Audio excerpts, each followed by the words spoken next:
All right, folks, welcome on into another edition of the High School Huddle, your one-stop shop for everything and all things Section 5 sports. I'm AJ Fellman. He's Carl Jones. And Carl, we have arguably our biggest weekend of the year coming up, our biggest show of the year in progress right now as we speak, as we listen. So I think we should just get right to it. Carl, how are we doing today? Man, I'm all good, man. Been anxious for this weekend since I honestly got here. People have been talking about, the sectional championships at Blue Cross Arena and how fun of an atmosphere it is, how electric it can get, and how it starts literally from morning all the way until, the clubs open up. So it'll be a fun, it's a fun atmosphere that I can't wait to be a part of, and I'm sure the kids can as well. Yeah, and it's going to get a little bit crazier, different, at least with some reschedulings. There's some weather coming through. Friday into Saturday, it's supposed to hit. They've already postponed the Friday boys basketball games over to Sunday. And then the girls games that are going on Friday, those will be determined later tomorrow, I've been told. Friday at noon is when the call is going to be made. And if those get postponed, those are just going to get squeezed in to the Saturday schedule. So we're going to have more games going on Saturday. So we have a lot of games going on Saturday. I've already told our news production staff we might have a 20-minute sportscast round ball on Saturday. So we'll see how that goes. But enough talking about that because we have a lot to get to. So we're going to get right into it. Starting with what happened this weekend, the hockey sectional championships here in Section 5. We had two great games. They went right down to the wire, starting with a Class AA thriller, a Class A thriller, excuse me. Overtime once again. Carl, you were at both of these games. Just kind of take me through all the action of a great Sunday afternoon evening of hockey. Yeah, Pittsburgh came away with the win 2-1. Both of the games ended 2-1, 2-1 over Victor. I don't want to call it a Cinderella run for Pittsburgh, but they had a very impressive run to get there and raise their brick third in the last 5 years. And I mean, as you and other great hockey minds know, this time of year, how well can your goalie play and how well can he carry you? And boy, did Pittsburgh goalie do that for them. If I'm not mistaken, Aiden Brown, 44 saves against a Victor team that we know is explosive. I would be remiss if I didn't talk about my man, Colin Norton, in the second OT. This game needed 2 OTs to decide it. Second OT to get this job done. But only 2 this year. I don't even want to talk about it. Year. I don't even want to talk about it. I'm tired of OTs and sectional finals, and I'm get irritated even thinking about it. But yeah, it was fun in that regard. I know the kids was exhausted. I was exhausted. It's funny because the last time these two teams linked up in the sectional final, I believe in 2021, it was 3 overtimes needed for Pittsburgh to take down Victor in that game. It was fun. It was fun in that regard. I'm happy that my man Colin Norton, who was on the second line, both of the goals actually from Pittsburgh on the second line, not the top line for the Panthers. And he just talked about how he really didn't envision this happening, but that the coach, when I talked to him after the game, he said that we kind of pride ourselves in being a team that can go through 3 shifts. Even in late in the game, we have confidence that our team can do that, and that's what they did. They had a little bit more juice, I believe, in that OT, a little bit more than Victor, just from my untrained eye from up top, and it showed in that OT. Colin Norton camped out front. Henrik Hankinson gave it to him and capitalized. So it was fun to see the Panthers raise their third in the last 5 years. Yeah, I was at that triple overtime game, Pittsburgh. These two teams have really gone back and forth over the years. A great champion in Pittsburgh. They're going to take on Orchard Park in the regional round. That's the number 3 team in the state out of the Buffalo area. That game will be at the Harbor Center in Buffalo. Orchard Park, the number 2 team of the in the New York State High School Public Athletic Association. So a tough test for them. That will be this weekend on Saturday on Buffalo. And then in the Class B game, Schroeder pulling off a mini upset, if you want to call it that, over Churchville Charlie, their first brick since 2014. And if I talked about my man Aiden Brown in the first game, Colin Smith put on a clinic of how to, play exceptional goaltending this time of year. 45 saves against the Churchville Charlie team, who I believe was second in all of Section 5 with goals this year behind just Batavia Notre Dame, if I'm not mistaken. And boy, he allowed one game up late, I believe, with less than a minute to go. His only goal, all of sectionals. And it's funny, I respect him so much for this. After the game, I interviewed him a little bit. My man told me, I was like, man, what was your motivation a little bit? He said, hey, not to be, I ain't gonna lie to you. He said, I watched y'all show and you was talking about Aquinas and Churchville Chala and all this, Aquinas, Churchville Chala, that. And I'm like, man, why not me? And I'm like, you know what, man? You right. So shout out to my man, Colin Smith, for saying that to my face like a man. And he boy, did he ball out. And also his coach, a little back, a little reverse psychology a little bit with him pregame talking about some, hey, they're gonna give up a few goals. We gotta make sure that we stay locked in and stay the course. And he like, no, we're gonna score one, and that's gonna be that. Like, I'm not giving up nothing. And that almost happened with how great he played in in net for them. This phenomenal game from him, and also Jason Simons, excuse me. He scored the 2 goals that proved to be the game winners for the Warriors. But man, it was fun to watch them boys, man. Those 2 guys really, stepped up to the occasion. Colin Smith, big dude too. I don't really feel a little around a lot of dudes, but he like 6'4" and then like 6'8" on skates or whatever, and looking down on me, talking about some, yeah, I watch y'all show and I heard what you were saying. I kind of ticked me off a little bit. I'm like, ooh, I like that. I like that in you, my boy. So it was fun, and I can't wait to see how far they can go. I love it. I will say, out of all the time we've done this show, Schroeder has given us the most support. They watch the show, they listen to the show. I've heard some nice feedback. So we got fans and traders. Honestly, I love to hear that. I love that we're providing a little motivation, because we try and we don't criticize people on the show, but we hype people up. And if you're not getting hyped up, hey, you gotta prove your worth. And shout out to Schroeder for doing that. They will take on Skinny Atlas in the regional round. Skinny Atlas also number 3 in the entire state. That game will actually be played, I believe, at Skinny Atlas's home arena. So a home ice advantage for them. Both of our Section 5 teams, while very good in their own rights, have some really tough tests ahead of them. We will see if they can get to the Harbor Center next week for the state Final Four, as we had both of our teams making it to that round last year. So now to the meat and potatoes of our show. One of, if not our biggest shows of the year, certainly our biggest show when me and you were just at it. Sectional championship preview. We have got a whole boatload of games to talk about. I think it's like 17 or something like that, crazy.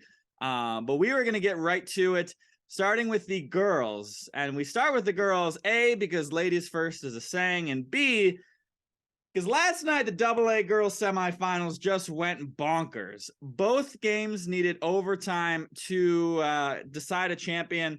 Penfield and Schroeder will meet in the championship game. We'll start with the first game. It was Penfield winning 56-54 over Bishop Kearney, knocking off the defending state champs.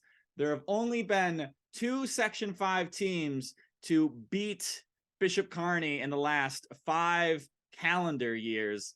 It was Penfield Patriots, the 2021 championship game, and it was the Penfield Patriots last night. That overtime was ridiculous.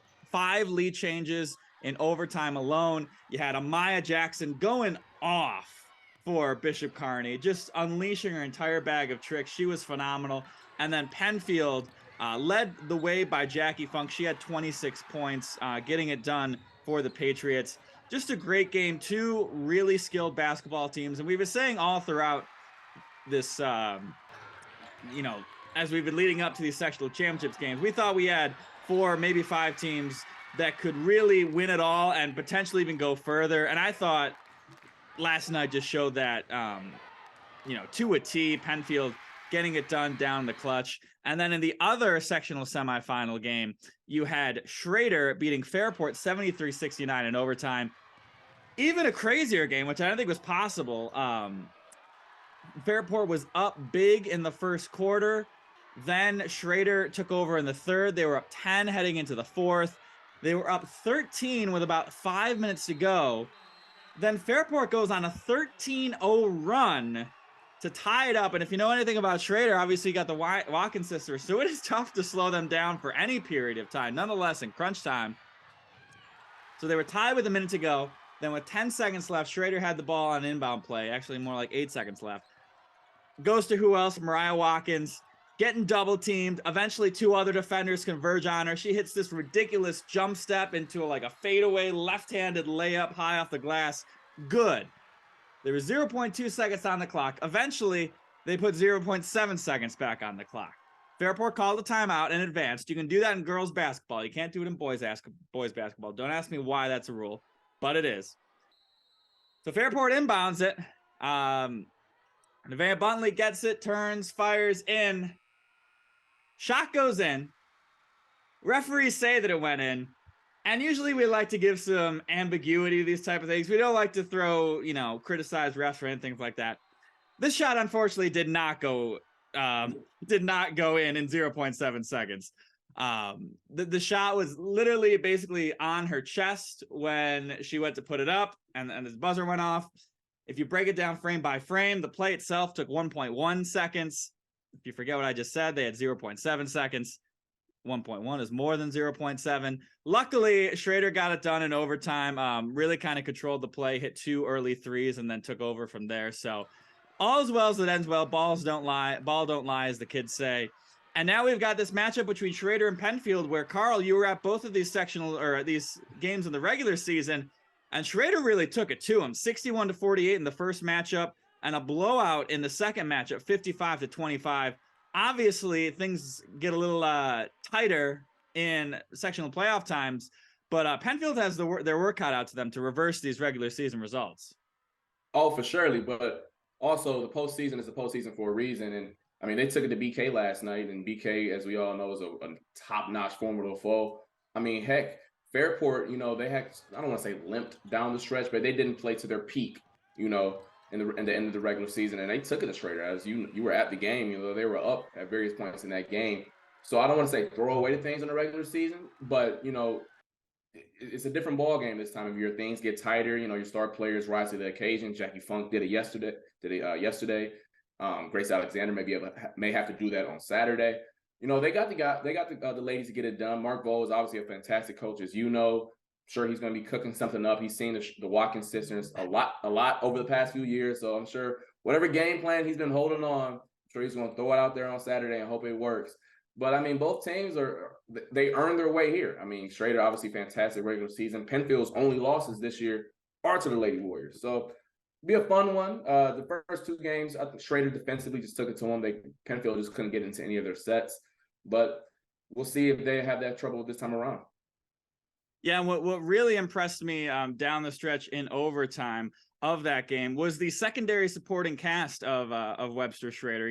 We've talked a ton about the Watkins sisters, and by all means they deliver great performances. But in overtime, it was really the secondary options, those players who you are going to need to make a deep run, hitting those 2 threes in overtime. As I pull up the names right now, Addison Morgan and Ava Gallup with 3-pointers. No hesitation. No. All right, I got the ball open here. However, this is actually Mariah's ball, so I'm going to give it back to her. Now this was boom, see it, shoot it, score. So impressed me there. That'll be a great game. The final game in Class AA. And to Class A, the semifinals unfortunately didn't have as much pizzazz, on Monday when I saw them play, but nonetheless, at least one of the games were relatively close. Starting off with Sutherland meeting Canandaigua in that big game. The game will be on Saturday at 4 p.m. at Rush Henrietta. Canandaigua faced Mercy on Monday, and Mercy, had a nice little I don't want to say Cinderella run, because that's a team who was in AA last year, who was down in A, so tougher little regular season, and in their Class A opponents, they took it to them. Sutherland came away with the win 45-38. Mercy was hanging around in there, especially in that third quarter. They were shooting moonshots. I mean, 5 feet behind the line, spraying and letting them fly. And Sutherland helped withstand that storm. And Ellie Burgeon, as we both know, is a fantastic athlete, not just player. She's a lacrosse stud who's going to be playing Division I at Cornell next fall or next spring. Be getting confused with football. But she's a great player who, weathered the storm a little bit for the Knights, and they got it done. Canandaigua handled business against Irondequoit. I walked in the gym and it was 7-2. I'm like, I'm not going to say this is going to be the end of the game, but, Irondequoit taking it to them. Canandaigua went on a 25-0 run and then just kind of put the game out of reach from there. Fantastic team. Maya Herman, Kylie Chapman, that duo right there gets it done most nights. And also they have some others who do great things as well. This matchup is a little interesting because these 2 teams just met a few weeks ago where Canandaigua took it to them. I believe beat them by, I think it was a 60-40 score. So once again, I know it's a different ball game when you compare regular season to postseason, but that was 3 weeks ago, and that game was never close. So I want to know, what is Sutherland going to do to fix things, rectify things, and if or it's simply just a bad matchup. Because as we know, styles make fights, and Canandaigua defense is so stingy. It's starting with Maya Herman with her point of attack defense. I mean, good luck bringing the ball up court against her when she's locked in and it's not in foul trouble. So it'll be a fun one for sure. See if Sutherland wants some get back, because I mean, no one like getting blown out. So I'm sure those ladies are like, we gotta take it to them, because got a little bad taste on them off last time around. Yeah, and this is a Class A bracket that for the first time in 6 years will not be won by the Menden Vikings. Menden had won the last 6 previously, so we'll have a new Class A champ. You'll love to see that. And as I briefly want to interrupt this, I want to give a quick little update on our fantasy draft that we did last week with the results we have right now. I had Canandaigua in my bracket, so maybe you remember it. Right now, myself, I am in the lead with 12 points. Carl's got 8. I have 4 teams alive in the championship game. Carl has 3. So we have not decided on any sort of punishment. The fact that I am now currently running up the score for a little bit. I don't know if we'll be able to come up with one, but I just wanted to give the people that little update right there. Now, moving on to Class B, in the Class B1 sectional championship, a bracket that we've really had our eyes on as one that, was going to be a good one, and it's proving to be that so far. You've got Waterloo and Palmac, the top 2 seeds, meeting in the sectional championship game. Waterloo took care of business against, honestly, a really good quality Mid-Lakes team. They beat them 85-43. And this is a Mid-Lakes team that can hang with the best of them. And, they couldn't hang with Waterloo, certainly on that particular night.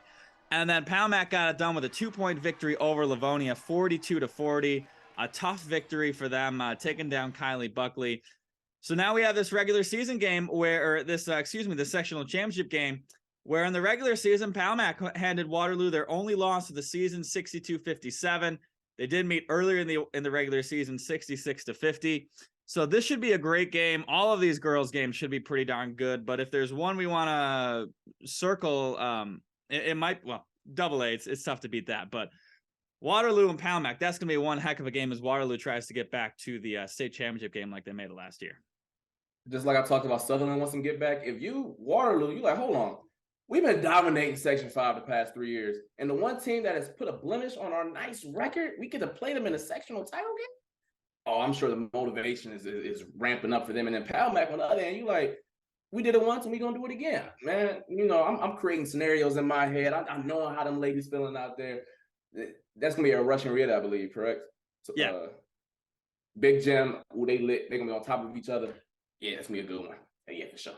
Yeah, and Palmac, actually, similar to what Penfield did to BK, also the last team before that to beat the Waterloo Tigers, that was in the sectional semis back in 2019-20. I was at that game. That was another good one. So I'm looking forward to seeing that one on Saturday.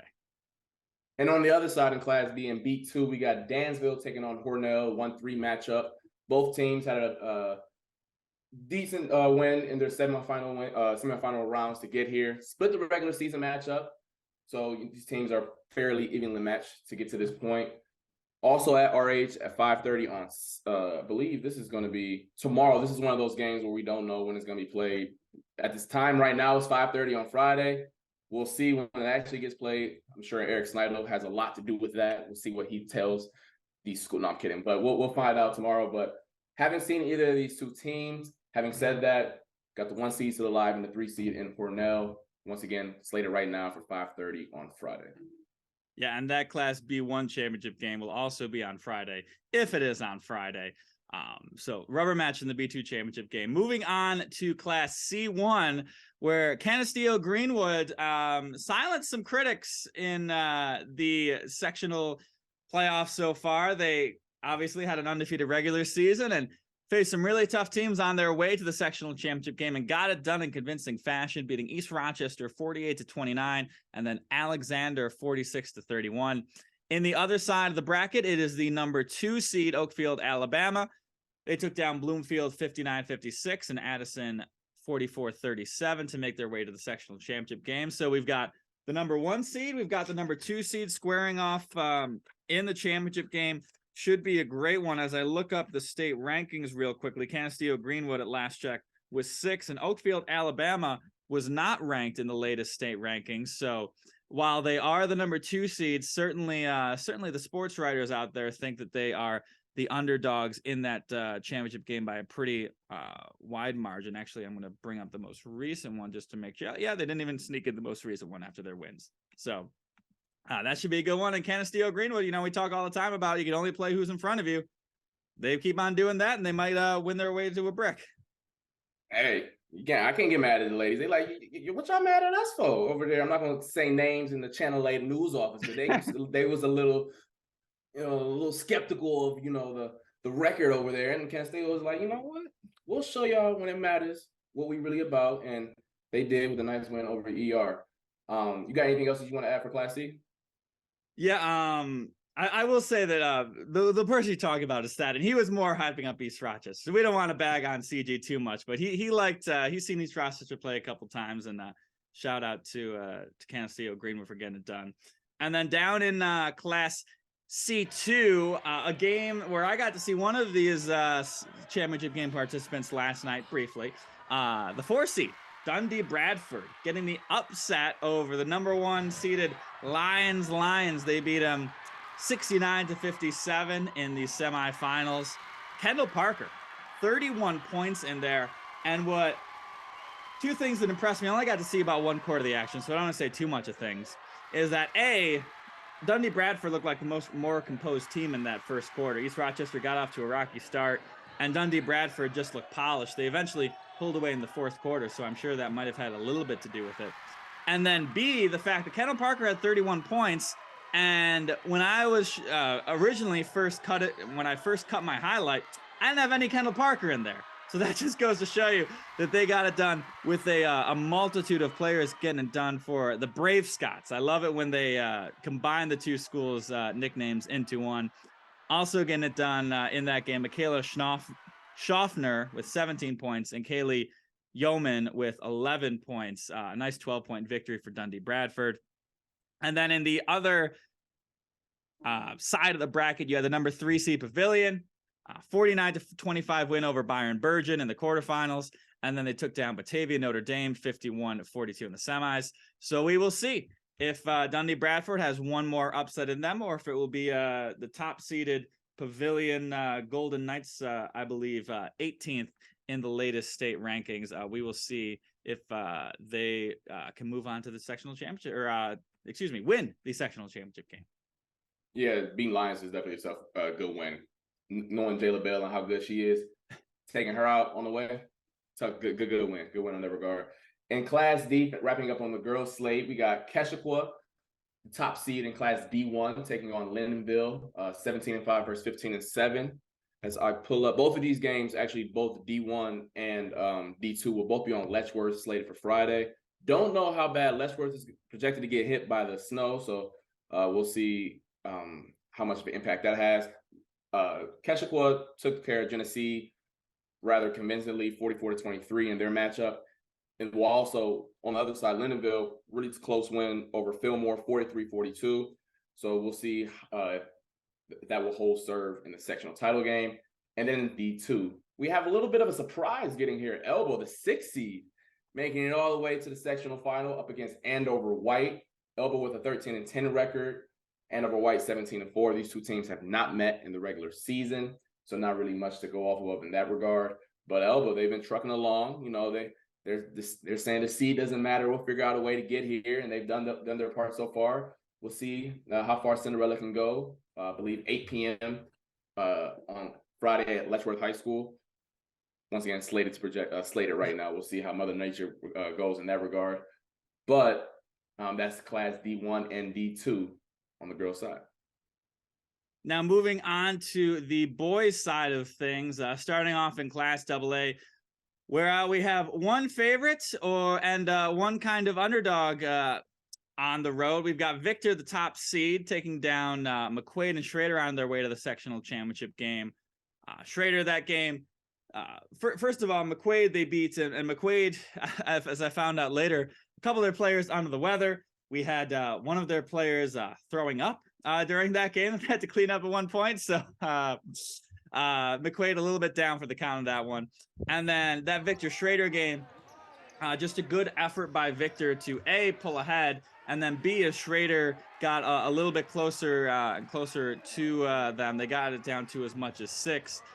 Victor really asserted themselves down the stretch, made some tough layups, some 3-point plays. They had a lot of 3-point plays in that game. Nick Leonard, I believe, with 10 points in overtime to get it done.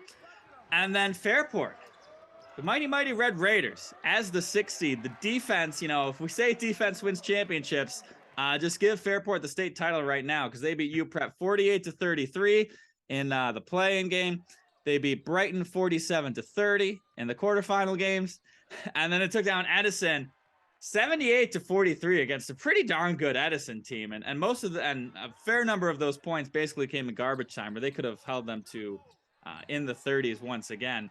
They beat them 30-8 in the third quarter.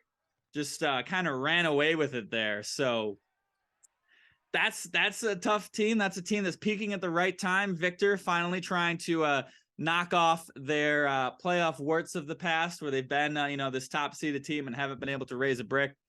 Victor did win both regular season games they played this year, 66-55, 61-50. Hopefully we have a great AA championship game, an incident-free AA championship game, spectators alike. So that should be a good one to close things off at the Blue Cross Arena.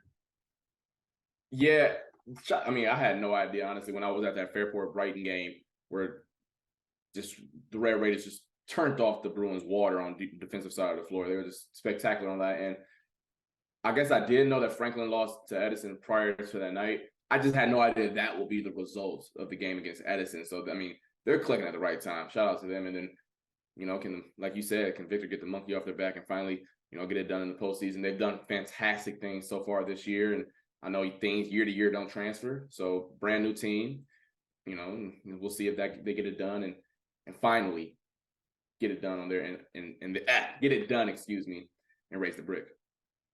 And then in A1, which might be maybe the best, maybe the best matchup of them all, Athena versus Irondequoit. These two teams met 3 times in the regular season because they played in a holiday tournament. Athena won the regular season 2-1 that series. Both teams kind of rolled their way into the sectional championship game. The only close result was Irondequoit had a little bit of work to do to take down Thomas. But other than that, each team won their previous games by 20 plus points. You've just got the Reeves brothers. You've got Z Johnson on Athena. You've got Isaiah Ballard. You've got Xavier Gizendanner. You got Ryan Heath. Just stars and names and great coaches and great programs. And that might be the one that I'm most jealous of, that Carl's going to be the one to get the Blue Cross game. So probably the one I'm most jealous of that I will not be able to cover on Saturday. Man, I haven't, but you got the 2 fantastic regular season games. I did. I didn't see them, and they were both games when I believe both went right down to the wire. Yeah, I can't wait. I mean, you know how I feel about stars this time of year. Oof, on both sides. I saw what Ryan Heath did down the stretch against was that Thomas they just took? Thomas, down? Yeah. Yeah, I saw what he did in transition and how they couldn't, do nothing with him. Athena probably gonna have something to say about that. I can't wait myself. It's gonna be fun. Yeah, then you got another great one in the A2 championship game, where you have the 4th seed Sutherland, who arguably had the toughest road to any team who made the sectional championship game. They took down Mendon in a late game, last second thriller, 49-46. I was at that game. I was also at their semifinal game, where they took 2 overtimes to finish. I had a lot of overtime games this week. They took down Monroe 73-69. Coming back, a late last second putback from Luke Fliss got them to overtime. They played another one, then double overtime. They really just kind of controlled the play there. I think they literally only had 1 field goal in overtime, and then it was just free throws and tough defense. Monroe really couldn't get anything going in double overtime. And then you've got East on the other side of the bracket. They took down Soda 84-57. And then they beat a Wayne team in the other semifinal, 51-41. Thad was at that game. East got held to their fewest points of the season this year, 51. So Sutherland does play some pretty good, strong defense, obviously holding a team like Mendon to 46 points. So It's going to be an interesting matchup of styles. This is a rematch of last year's sectional title game where East won pretty convincingly. So I know Sutherland's going to have some revenge, and they're going to want to get themselves on top. It's been Mendon kind of controlling the basketball game lately. Sutherland going to see if they can change that on Saturday. Yeah, I don't want to call Sutherland a scrappy bunch because usually you refer those to teams who don't don't have dudes. They got some dudes on that team, and they also play hard. I know Sam Piscinelli is the one that comes to mind right away. They got some guys who willing to do the extra mile to make some plays in that regard. In the East, I'm thinking of the guys who they have, and they got some guys who can go one-on-one with just about anybody here in Section 5. Styles make fights. We got two polar opposites in the A2 final. Yeah, Sam Piscinelli usually leading Sutherland in scoring. Like you just said, it's not the prettiest. It's not a grace, from everybody on Sutherland. It's really not, no one player blows you away, but just as a team, they work together. Max Michalski down low. I believe he had 21 points and 21 rebounds in that semifinal game. Luke Fliss down low. You've got, obviously, Sam Piscinelli. So should be a good one as Sutherland tries to get some revenge. And then we go down to Batavia, which maybe had two of the three or the top teams in all of Class B in that B1 bracket. You had Batavia making their way to the championship game with a 66-62 win over Bishop Kearney, a team that, Eric Hillsman, so, the star freshman, 6'6", but Batavia has been able to hang with the best of them this season. I saw them take down, if you remember, Eastridge in that great regular season game. Then they took down Athena. So Batavia well earned their way to the championship game. Newark did the same. They beat Geneva by 3. They beat Waterloo in the semi for that Geneva game, a tight one. That was in the quarterfinal game, knocking off Carl's sleeper team. And then took care of business against Waterloo. This is a Newark team that made it all the way to the Far West Regionals last year. So they got the playoff experience. Should be a really great 1 versus 2 battle in B1 there, Carl. Batavia, you know what I'm going to say right here? They got a bunch of football dudes on that team. They got a bunch of dudes who, willing to get real nasty on the court, not in a negative way at all. I mean, starting with the McFarland's brothers, who were both fantastic football players. Sad to see that their football careers come to an end in high school. They were fun to watch, but they got a bunch of dudes out there, and Newark's going to have to, bring it, because they're going to bring it all 32 minutes, and even then some. You saw the Eastridge game; they're not going to lay down at any time. So Newark has their work cut out for them, but they made it this far for a reason. I'm sure they're going to show up and show out. Yeah, Newark's got some height, so that should be a really good matchup back and forth. And then finally in Class B2, you've got a 3-4 matchup. I think this might be our only team in the entire. Well, there's a couple others, but one of our few things where the top 2 seeds did not make it to the championship game. Leroy, the 3 seed, got it done with a semifinal win over Dansville, 49-47. And then you've got Wellsville, the 4 seed, knocking off Hornell, a team which I drafted very early in our draft. They took down Hornell 51-46, a team they lost to twice in the regular season. So obviously Leroy is the favorite here, but Wellsville, that's a really good victory over Hornell. So, all bets are off in that game with the way Wellsville is playing clearly down the stretch. And one team has Merritt Holly Jr. I remember my boy from Section 5 Best last year. He had like a 20-20 game. I had no idea that he was still here till believe early January or something like that. My boy's still, dropping crazy numbers. So I'm sure Saturday, the crazy buzzer beater, triple overtime, 40-point game, whatever. Yeah, my boy's tough. He's nice, and I'm sure championship game he gonna be feeling like he gotta do it again.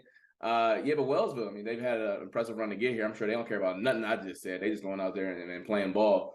But yeah, one team got Merritt Holly Jr. I'm excited to see what my boy do in the big house come Saturday. Yeah, big time players, big time stage. Merritt Holly Jr. definitely one to watch on Saturday. And then Class C, we got 3, divisions if you want to break this up in Class C, C1, C2, C3. Starting C1, North Star. Upset if you want to call it. They beat Rex earlier in the regular season, but by seeding it was taking down racks in overtime, 71-61 in overtime. And then Avon, I was at the game where they played Geneseo. I just assumed Geneseo was going to win. They were up by like 11 after the first quarter. Nice half-court shot to end the buzzer. I'm like, ooh, that's going to be my ending light. It's good. I already know what I'm going to have to ask say. It's perfect. I get back to the station, and Avon won. Now Avon's got great players. They got a lot of their players. We've heard their name 10,000 times because they're fantastic soccer players as well, who made it all the way to the state finals in that regard. So we got North Star, Avon, and C1. That game we played at 3 p.m. at Blue Cross Arena. And C2, Pembroke, 22 games in a row after dropping their season opener, the St. Mary's, I believe, out of the Buffalo area. They've been trucking along ever since. 14th in Class C. But they're up against York, who's the 2 seed, who's 8th in the state, according to the writers. 20-2. These two teams have not met in the regular season. So we'll see if sports writers are right in thinking that York is better than Pembroke. That game will be at 1 at the Big House. And then in C3, the Lions, the 5th ranked team in the state, up against Wheatland Chili, who's the 6th seed. That game is going to be all the way early in the morning. 11 a.m. Make sure you get there early to see my man J.C. Walker. Heard he's a baller. See it for myself in person this Saturday. 21-1 up against Wheatland Chili. We'll see if Wheatland Chili can be the team to take down. They're only Section 5 team to take down the Lions this year. That game will also, as I alluded to earlier, will be at the Big House, 11 a.m. And that's just a great trio of games where, any one of these teams, and maybe a regular year, that would be a team that, these teams got to play this like round robin type thing to get to the Far West regionals. Avon, even North Stars obviously had some winning pedigree in the past. Lions dominant, York, Pembroke with the run that they've gone on. So you've got 6 teams, and Wheatland Chili too. They've had some really great sectional. I think it was 2 years ago they won their first ever sectional championship game, if I do believe so correctly. So you've got 6 teams, all with a lot of star power, all with the chance to not only win on Saturday, but to make it all the way to the Far West regionals, when they play that little round robin thing, which we won't get to preview before we get to the Far West regional round. Yeah, 4 out of those 6 teams are ranked in the state, so we got some high quality ball here in Class C. And then wrapping things up in D1 of Avoca Plattsburgh, once again, dominant. Number 1 in the state, 20-2. I believe their only 2 losses are to Class C teams. I believe York and Lions, if I'm not mistaken, are the 2 teams they lost to. So 2 teams who are really darn good. They've dominated their way to get here. I believe, if I can take a quick gander really fast, yeah, they won. They had easy win over Harley-Ellendale Columbia in the semifinal. They'll be up against Batavia Notre Dame, not just a hockey school. They can play some ball as well. Took down Fillmore, the 2 seed. This game will be also at Blue Cross Arena at 3 p.m. on Saturday. By the way, I just got mixed up. Those Class C games will be on Sunday. Excuse me. Those Class C games have been moved to Sunday. So for those, don't get confused. Those games were on Sunday. My bad on that regard. And then the other in D2, you got Jasper Troopsburg, if I believe that's how you say that. Troopsburg. I believe Jasper Troopsburg. Troopsburg, excuse me for that. Taking on Mount Morris. There's a 1-2 matchup. D2. The game's slated for Saturday at the Big House, 1 p.m. Just excited, not to pick any favorites here, but I'm excited to see what Avoca Plattsburgh does, considering they're the defending state champions and they are continuing to roll through their competition again this year. Yeah, the defending state champs, I've seen, some of the stats about their numbers, and you just look at them themselves. They have not played many fourth quarters this season. Honestly, they haven't played many third quarters this season. And but Batavia Notre Dame, like you mentioned, they took down a really good Fillmore team, which was ranked 12th in the state. Batavia Notre Dame ranked themselves 14th. So who knows if they can give AP a game, or who knows if it's Avoca Plattsburgh winning by 30 again on their way to the sectional championship game. So the Far West regionals, or the crossover games, all that good stuff. So that's what we got for basketball. We got games. We got a lot to get to this weekend. We also had some other state results this past weekend. We had the wrestling state championships. One wrestler from our viewing area here in the 5A5, it was Fairport's Brady Unger, completing the perfect regular season. winning the state championship. So congratulations to Mr. Unger. I know Carl got to see him in the sectional round, the tournament. So congratulations to Mr. Unger. And then when it came to skiing, which was earlier this week at Bristol Mountain, you had Blake Preston of Webster winning a state championship. And then you had 2 teams titles, HFL and Pittsford boys for Nordic and Alpine respectively, getting it done with the state championship. So, and we haven't even gotten the chance to talk about what else is going on this weekend. Swimming state championships are also this weekend. And then you've got the track and field state championships down on the island. So a lot to get to. We've also got, trade deadline. The NHL is tomorrow. All right, Team Men's Hockey is playing their first round of their conference tournament this weekend at home. They got the 1 seed. You got 3 Division III teams locally in the NCAA tournament. So we're going to be busy, Carl, but we're going to love it every minute of the way. Love every minute of it because this is our job and this is what we signed up to do. Yeah, I can't wait. I mean, I forgot all about. I did a story this week on Fisher boys and with all the high school stuff that's going on. I'm like, oh yeah, I forgot. Yeah, I was at the watch party. Yeah, they play this Friday. This is gonna be so I can't wait for everything that's takes down here. I'm rooting for all the local teams and all this success and for them to stay healthy. Yeah, we are looking forward to all the games. We're looking forward to all the overtime on Saturday because we're going to work probably about an 18-hour day. So we will have that for you on RochesterFirst.com on News 8 at 11 o'clock, which will be basically a Sports Center edition of the show. Sorry to our news and weather team, but, sports rules on Saturday. So that'll do it for us on the High School Huddle. Thank you for listening. Thank you for watching. Thank you for apparently using us as motivation to win yourselves a sectional championship. Give us some comments if you yourself are using us for motivation, preferably after you win, because then it's a nice little story there. You can find us on YouTube. You can find us on RochesterFirst.com. You can find us on Apple Podcasts. You can find us on Spotify. If there's anywhere else you'd like to find us, let us know, because, I've been kind of slacking off putting ourselves on other platforms, and maybe I'll do it just for you. So for Carl Jones, I am AJ Fellman. It's now time to break the huddle. We will be back next week to preview the Far West Regionals. Ideally, most likely, we'll have some Buffalo talent in there to preview the games, get you ready. But until then, we will see you next time. Hopefully this weather ain't too bad, and we got a great show on Saturday. Tune in.